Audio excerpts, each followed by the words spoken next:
Hi, everybody, and welcome to another episode of HSP TV.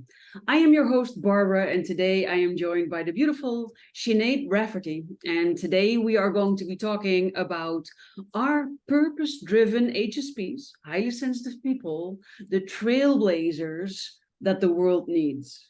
And I've been looking forward to this topic because I think it's so spot on for everything that's happening right now for people to realize. But I can also imagine that people might have some questions around this topic. So I am very much looking forward to diving into this topic with you today, Sinead. So thank you so much for being here. Fantastic. Well, thank you, Barbara, for having me. I'm delighted to be here. Just delighted. Yes. Awesome. Thank you. So there are a lot of elements in this title already, right? Some people don't even know that they are highly sensitive or that they are called HSPs, highly sensitive people. Some people might have problems or identifying with purpose driven. What does that mean exactly? And then the trailblazing part, right? Also very intriguing, but probably not completely sure. Okay. So where shall we begin? I mean, for those people who are wondering if they're highly sensitive, and I'm sure you've had the similar experience, that it's a beautiful gift, isn't it, to kind of hand over that knowledge and to give that insight to someone. And most HSPs, when they learn for the first time all about the elements of the trait, they're just nodding along. It's not something people are doubtful about. You know, once they hear about it, they're like, oh my God, that is my life, you know? Sounds so like it's such me. a beautiful thing. Yeah, isn't it? It's such a relief, isn't it? A Yes. beautiful gift to hear that and kind of go, okay, this is what's been going on for me. This is why it feels like I'm different to so many people around me. So I think that's the first one. It's that I will always kind of focus with my clients, with my work, on validation and on getting to the point where you say, it's okay. There's nothing wrong with me. There's nothing I need to fix here. It's a beautiful trait. And I suppose my message is about leveraging that trait and really applying it, as opposed to just trying to survive with it, but rather thriving because of it. Yes, I wholeheartedly agree, because that's also a big part of what I do with my clients. And you're absolutely right. For me, it felt like I was coming home to myself, or I came home to myself, because discovering what highly sensitive person stands for and what it means for me personally, it was discovering about all the parts of myself that I didn't understand before. Things like I am normally a happy, bubbly person, smiling a lot. And when I was younger, I could become inconsolably sad in the blink of an eye. And they even tried to put me inside the box labeled borderline personality type, because I go from extremely happy to inconsolably sad in the blink of an eye, which usually is an indicator for borderline or personality, or so they say. But for highly sensitive people, and that's the thing I didn't know, we are able to take over somebody else's emotions as if they are our own. It feels like they are our emotions. But when my mother would ask me, why are you crying? Did somebody hurt you, call you name? Did you hurt yourself? You know, things like that. I could only say, I don't know. And that's the thing I discovered. When you don't know where your emotion is coming from, your next question should be, is this even my emotion? But I thought, I'm feeling it, right? So when I'm feeling it, it must be my emotion. I didn't know I could feel somebody else's emotion. And that's why I couldn't tell people why I was crying. It was not my emotion. So figuring that part out, it was like, mind blowing. Yeah, I had a similar experience. Like for years, I was carrying around energy and emotional experience like that did not belong to me. And then I learned, I worked with energy healers. I did lots of things to try and understand myself and understand that empath side of myself, you know. And I realized that, in fact, other people's energy tends to weigh heavier nearly than our own stuff does, you know. Yes. And there was times, you know, examples when I was in my 20s, I was traveling the world, I was totally happy out, and then suddenly I would become very angry, and I would be saying to my boyfriend at the time, like, well, there's no reason that I should be angry right now. There's no sense in this, you know.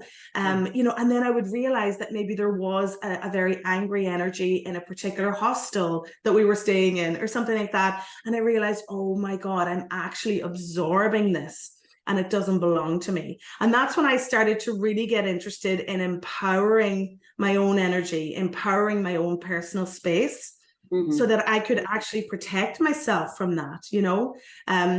But taking that a step further, being able to tune into the needs and the wants and the desires of others and the emotional experience of others is a beautiful gift once we're in our own empowered space, you know. So that's the thing. I think people stop at the struggle instead of going a step further and saying, once I'm empowered, I can do so much for other people. And I think that's what the magic that we can offer really is, you know.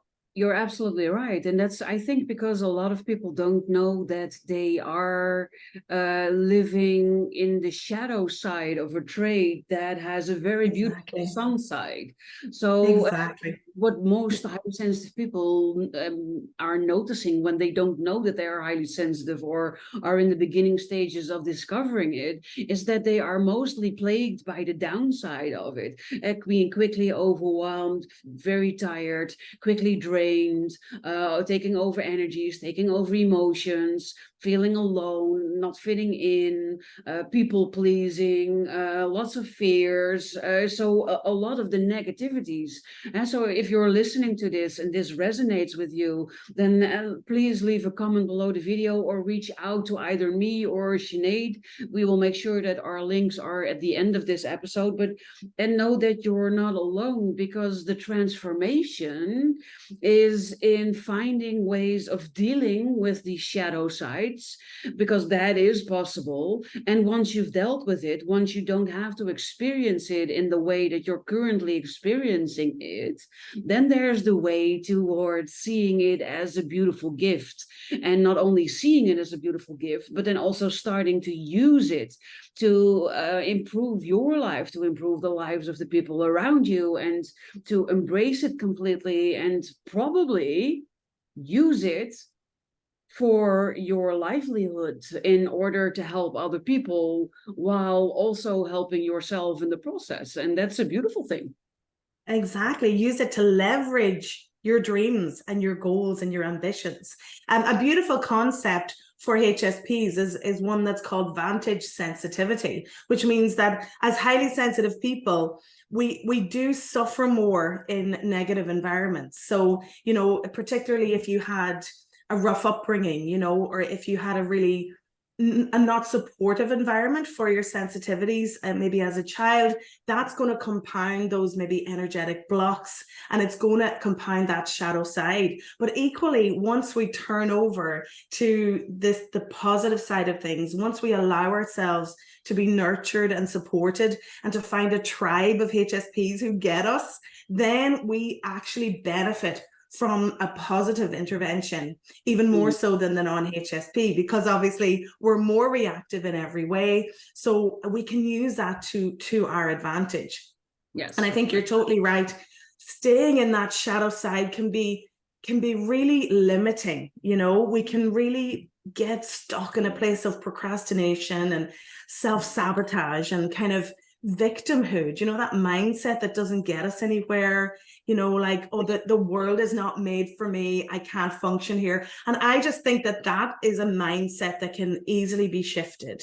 You know, we just need to reframe the strength that means being highly sensitive. You know, it's not a weakness in any way. We are so strong because we've always had to be. Yes. Living in the shadows is very disempowering. Exactly. I think it's an international cartoon, but here in the Netherlands it's called Calimero. And what he constantly says, it's about a little black bird with the half of an eggshell on his head. And he constantly says, whenever he runs into issues, "Oh, but they are big and I am small and it's not fair." That's a bit the fatalistic thing where you can end up in if you let yourself be swallowed up by the shadows of your trade. And Exactly. that's usually what happens when you don't know that you are different. 80% of the world is not highly sensitive, 20% of the world is. That means that 1 in 5 people that you meet is like you, but it also means that 4 out of 5 people are not anything like you. They don't think like you, they don't act like you, they don't talk like you, and that can make you feel very alone and like there's something wrong with you and that you need to change in order to fit in. And that is also not true. You just haven't met your tribe yet, or Mhm. you're blocking your tribe. Because what happens when I start working with people is then when they learn more about the trade and they learn more about themselves, they often discover in the beginning, they say, "Oh, but I don't know anybody else who is an HSP." And then later they say, "Oh, but that person is an HSP." And I never knew.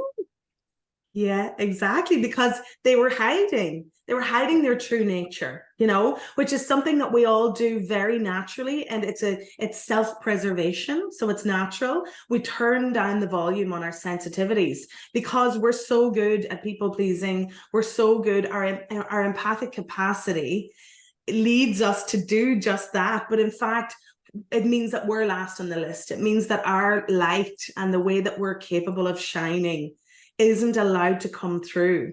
And Yeah. that's just it's just too much of an opportunity lost in my book, to remain in those shadows. It can be difficult when you are surrounded by people who don't necessarily get it or might never get it, but at the same time, you might never get them either. You know what I mean? Like I don't think it's helpful to have well, we're the HSPs and they're the non-HSPs, obviously, narrative going on, because we have a beautiful role to play, and we have so many beautiful traits to offer all of the people around us. So it's down to mindset. It's down to our communication abilities to actually represent ourselves correctly.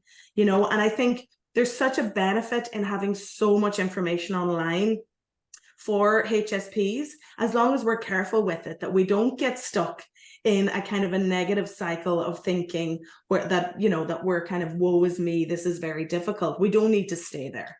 We can No, trailblaze, we can do a lot more. exactly. And that's exactly also the purpose of my channel, right? Because when I was going through this discovery and this coming home to myself, there wasn't any information out there. And I had to go the long route, the difficult route, the hard way, where I needed to figure out everything myself. And a big part of the why behind the show, but particularly also this YouTube channel, is helping people know you're not alone. There are more Yeah. people out there like you, and to help you discover all the puzzle pieces that make you you. Because right now we're talking about high sensitivity, but for me, that's only one part of the puzzle. We've touched upon it a little bit. Empath is another part of the puzzle. About 70% of highly sensitive people identify as introverted. So that could be a piece of your puzzle. I identify as an extroverted introvert because on the grand scale of extroversion and introversion, I'm still on the introverted side, but I am a lot more extroverted than a true introvert because I like to go clubbing and I like to do workshops for large crowds of people, and Yeah, I like okay. to go dancing, and I like to go to festivals and stuff, which a true introvert wouldn't like. But Yeah.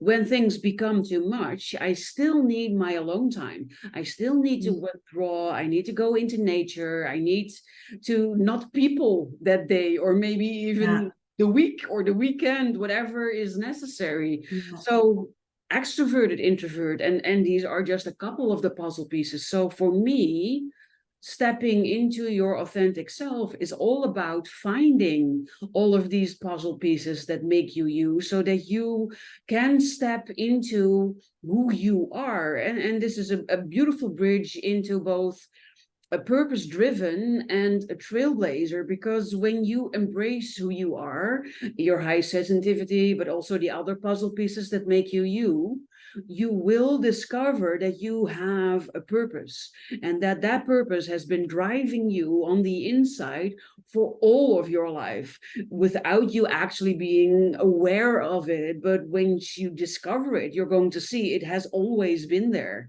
And then when you embrace what makes you unique and turn that into your way of helping the world, chances are very high that you're a trailblazer doing something nobody has ever done before. Exactly, exactly. So beautifully put. That's it exactly. I mean, I agree that being highly sensitive is not our entire identity. And that's something we have to be careful of too. It is just an element of who we are. So I totally agree that self-knowledge and self-understanding and an empowered identity is so essential for anyone across the board, but particularly for us HSPs, because we can get caught up in possible kind of what may have happened in the past. You know, we get caught up in a different time in our head because we need a lot of time to calibrate, don't we? As you say, we need a lot of time to recover when we've maybe gone clubbing or gone to a festival. I mean, I'm like you, I'm an ambivert as well. You know, I fall in the middle there. I'm last standing in the pub here in Ireland every time. They can't get me out, but I work from home and I'm really pleased to do that. I protect my energies. I protect who comes into my world and who doesn't. I spend a lot of time in nature. So exactly the same.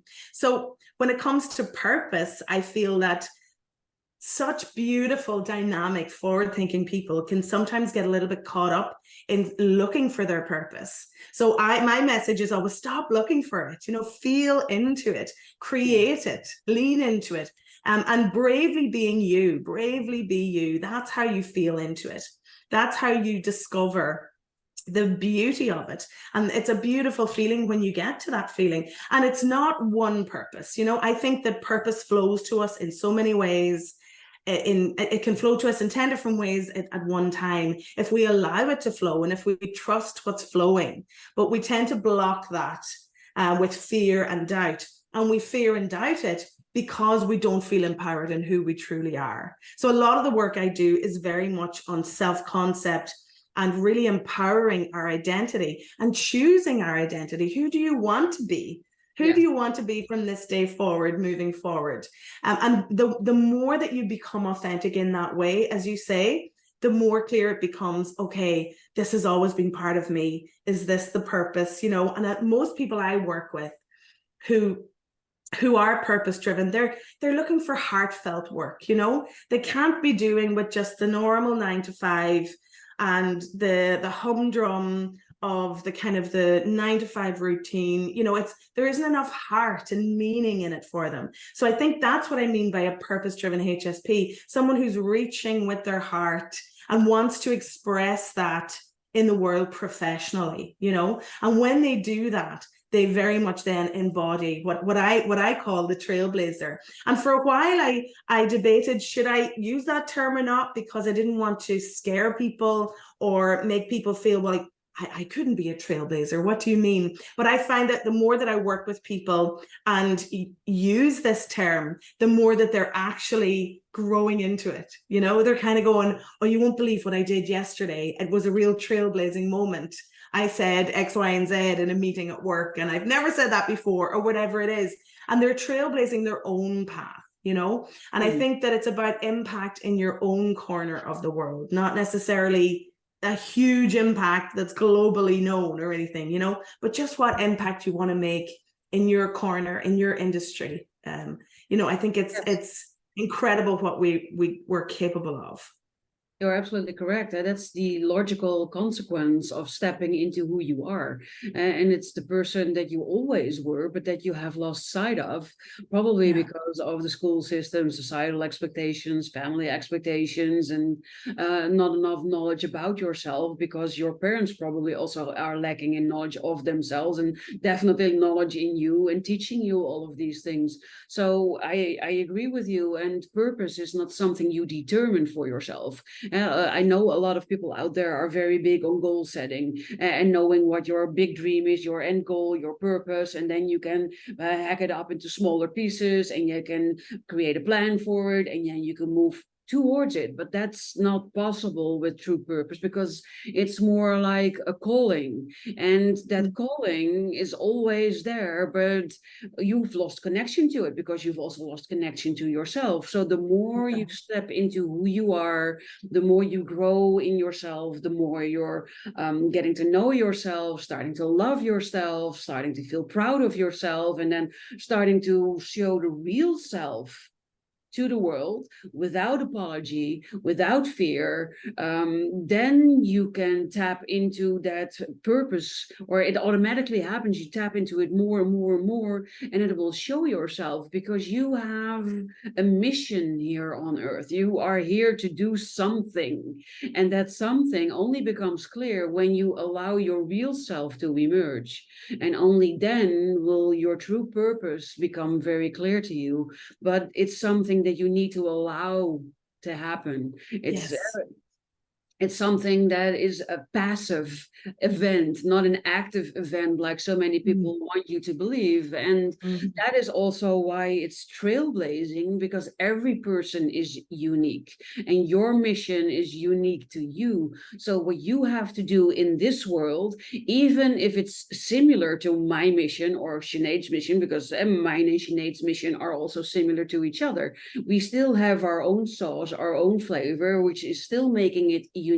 And we are both trailblazing in our area of expertise, even though we share common interests, and what we do has connections here and there. And that's the trailblazing part, in when you embrace who you are, step into it, and start living it, which I find exactly. And you know, I think our messages, our essence, our energy, whatever in our work is very aligned, but there's no way that I could sit down and write the program that you've written, or write the philosophy that you've written. You know, there's no way, because no one else in the world can do it like I'm going to do it, and no one else in the world can do it like you're going to do it. And that is the beauty. That's the beauty of stepping into your purpose and your vision.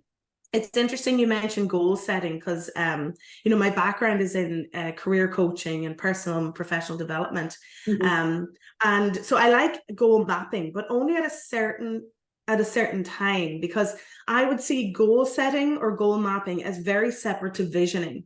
And visioning for me is very much a process of, you know, what I say to my clients is, you know, we're in the no but zone today, right? There's no logistics, there's no ifs, there's no buts. We're just going to dream it up here, like dream big. And it's so important to allow the expansion of your dreams and to not shut them down all the time, you know? And I think that's the process of visioning and leaning into purpose, or ikigai. Sometimes I'll explore that beautiful Japanese concept. But it's very much about casting your mind and your energy forward. What is the essence of the energy you want to move towards? Asking that question first, and leaning into that, and visioning and playing with that, and dreaming that up for a good while. You know, that's so important. And then once that begins to form and you can feel it, then yes, you need to take aligned action. You know, you do have to meet the universe halfway. So then maybe some goal mapping is useful. Yeah, you know, it's useful then to get practical. We have to get practical at some point and kind of say, okay, what is it I actually need to do here? How do I step out of my comfort zone? Which we do need to do as HSPs. We protect ourselves, of course, and our energies, our optimal level of energy. But at some point, we have to take that leap of courage to do the beautiful thing we want to do. You know, we're no different to the non-HSPs in that way, you know? So yeah, visioning and dreaming must be the first step before you figure out the how, you know? And that's the allowance, isn't it? That's also for a lot of people a very difficult step.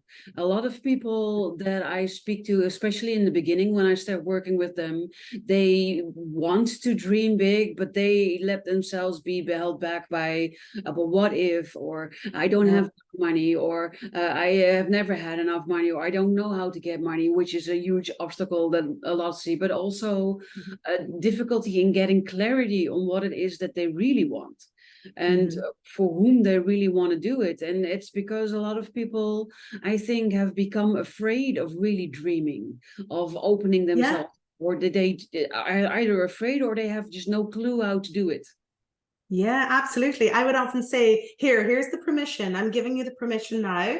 Dream big, right? It's not just for little kids. Like, you know, we are allowed to dream.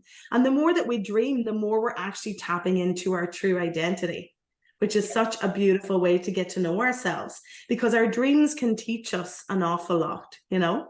They really can. They can teach us about what we truly want, what our values are, what our priorities are, you know, and how we want to actually live our lives, this one chance that we have to live our lives, you know. Like, it can get very difficult to find that clarity. But it's about embracing that exploration and letting the fog descend as you kind of swim through it, you know, and clarity will be at the other side of that. But again, energy first and self-knowledge, self-validation. They're the starting points for really good ingredients for dreaming big. Absolutely. Do you know what I mean? Like, yeah. Yes.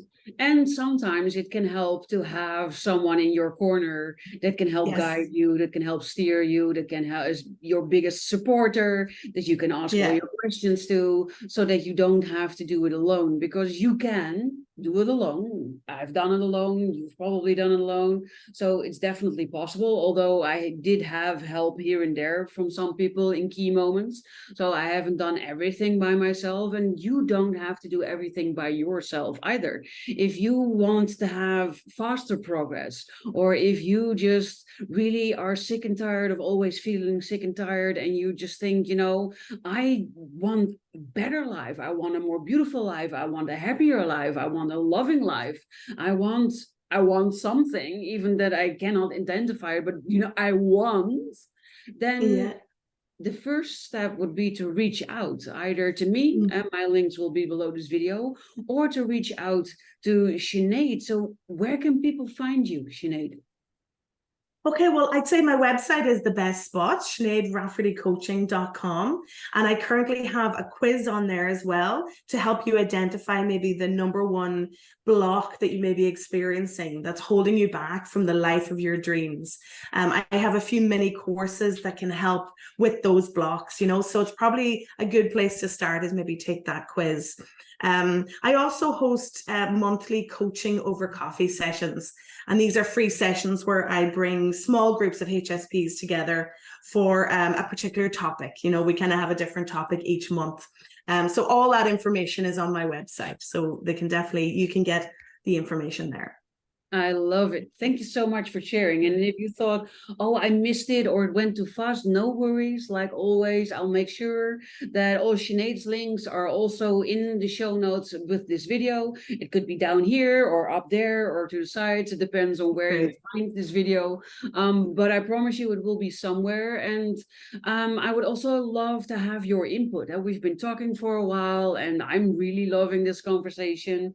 And I would love for you to tell me, what is your biggest insight out of the talk of today? What was something that was really an aha moment of the things that Sinead and I talked about? And I would love it if you would share that below this video.